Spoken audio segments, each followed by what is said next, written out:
assistant coach performance? What factor is most important to you?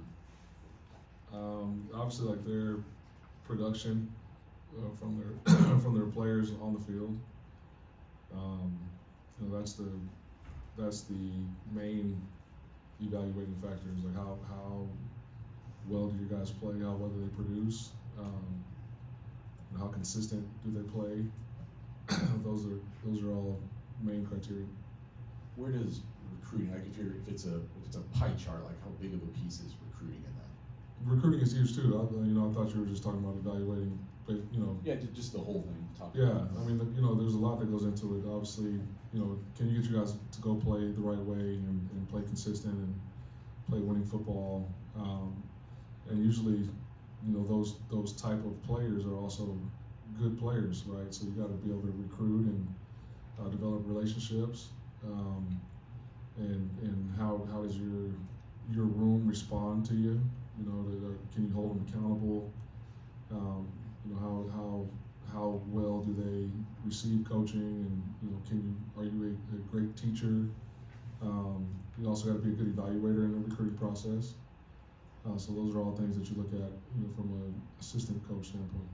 Has the relative weight of those factors shifted at all for you over these 2 years, either because of what Purdue needs specifically, or just from being in the chair for the first time these last years? Yeah, I think now that you've gone 2 years, I think the weight shifts more toward how are your guys playing on game day, especially with like the recruiting world nowadays with revenue share happening, with NIL, with transfer portal, all those things.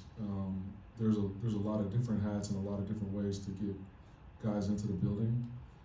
It's not all relationships and laying out the red carpet on a recruiting visit. You know what I mean? So your development of the players in the building and how they practice, how they perform. Those are huge evaluating factors. Where do you think Marcus Davila is right now in his development, nearing the end of this first year? And I guess what do you see as his potential to have a big impact next season?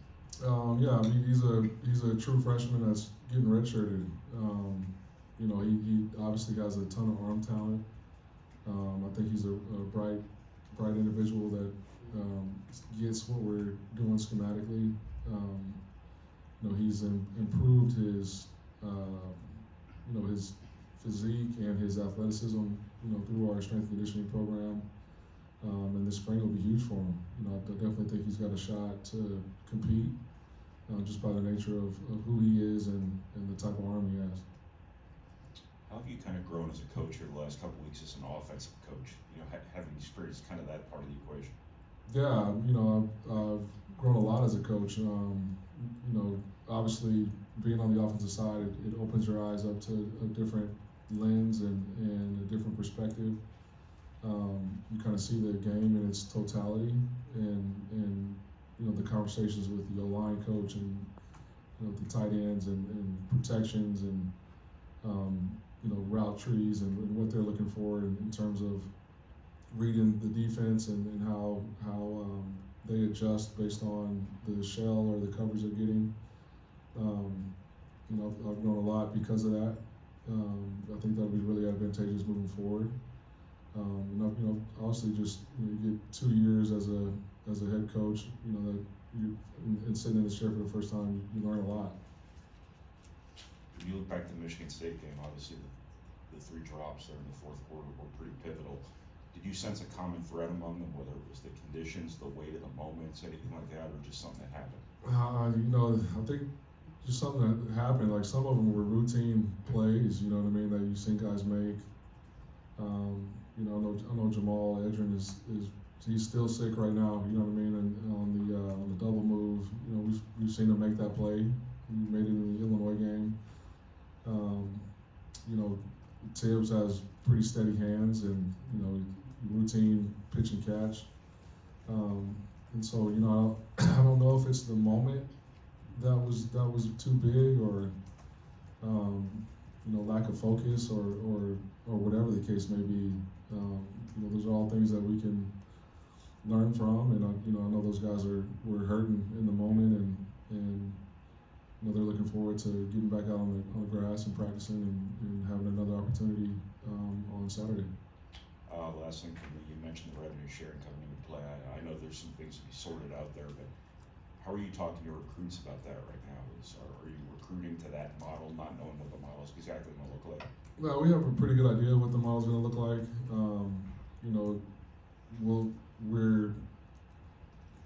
We're not like offering out deals to high school kids yet. I think those conversations are more within your own current roster right now. And then obviously when the portal opens, like those will be big talking points and trying to fill needs. You mentioned there's a lot of different ways to get guys in your program now. Has Indiana kind of, I don't want to say blueprint, but shown that is a model that's quickly effective and you can turn a program around basically overnight? I mean, yeah, there's been a lot of programs that have sort of used that model. You look at Colorado and what Coach Prime's been able to do there. Shoot, Ohio State took a lot of transfers this past season. So, you definitely got to get the right guys to fit your needs. But it is possible to flip a program pretty rapidly because of the landscape and the rules in recruiting and transfer windows in college football now. Obviously, on game weeks, you look forward to Saturday, this being the last one. How much maybe are you not looking forward to Sunday, and obviously some tough conversations that have to happen with players, with staff members? I mean, I'm looking forward to Saturday. That's what I'm focused on right now. Those are the things that are right in front of us right now. And then after Saturday, I'll look forward to the next wave of things. What's the biggest difference you've seen from Indiana, just obviously playing on last year, to what you've seen on film from them this year? I mean, obviously a completely different roster, right? Very experienced team that's played a lot of football.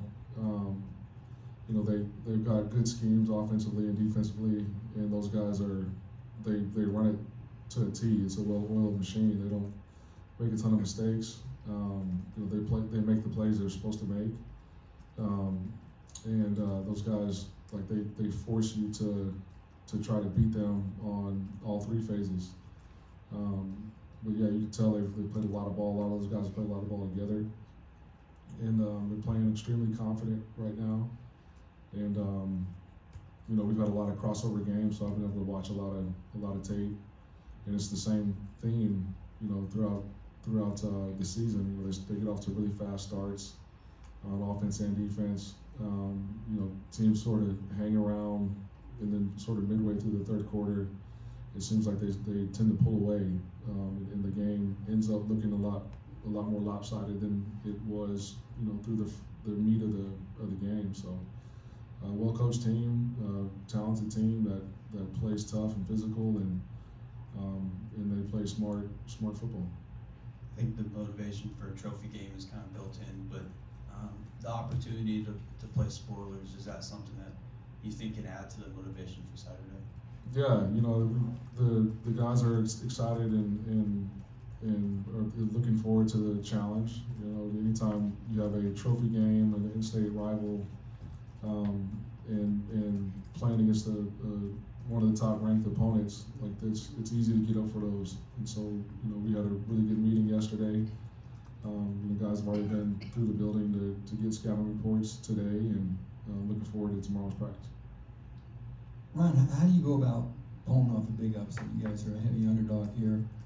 What's your formula to shock the world? Man, we have to execute for 4 quarters. We've done it in spurts.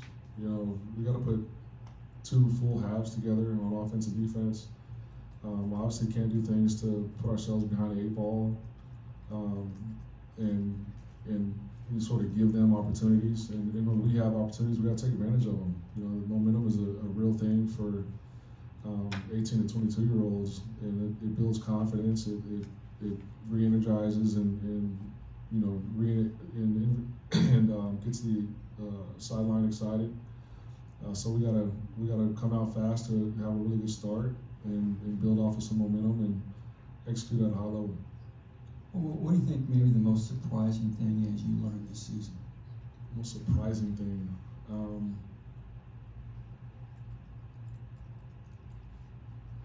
I've learned sort of what I've been surprised with in terms of like our entire program, our players, coaches alike, is just the ability to put blinders on, block out the noise, and focus on the task at hand, and work at it. Go play, put forth your best effort, and then whatever the results are, they are, and then sort of reset and doing it again. That can be tough in today's world, with social media and sort of everybody having a voice, and so for those 18 to 22-year-olds to be able to come to work and show up every day with a positive attitude and still dive into their craft and trying to get better and going through the process. I've been surprised with sort of their resolve and their resiliency that way.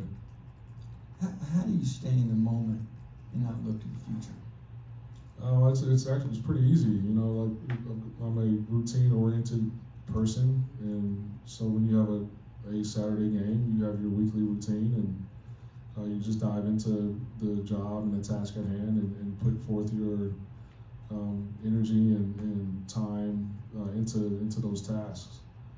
That hadn't really been that difficult.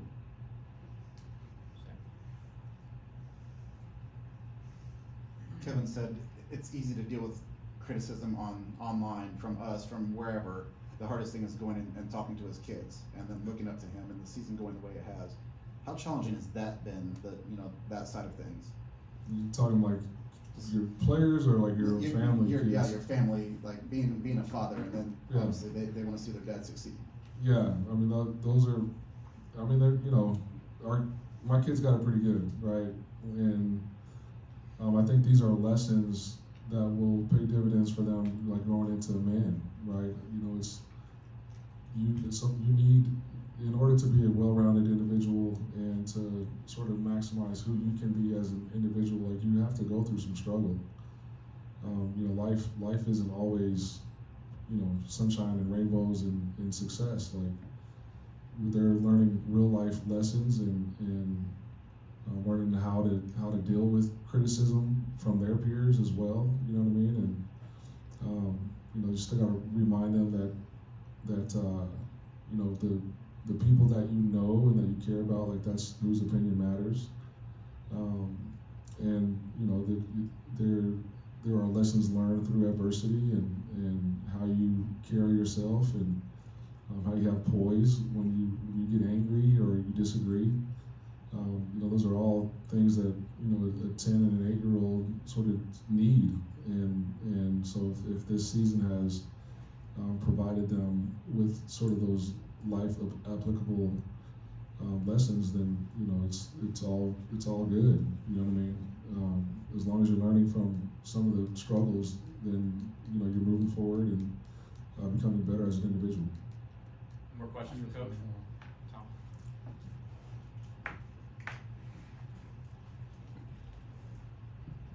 Just on the health, C.J. Smith, Cole Brevard, I'm not sure about DeMarge. Just the health, and do you anticipate any key guys being out? We'll find out more in today's staff meeting. I know Cole Brevard is trending in the right direction to be available, as well as Chops. Still waiting to hear on CJ. Anything else? All right, thank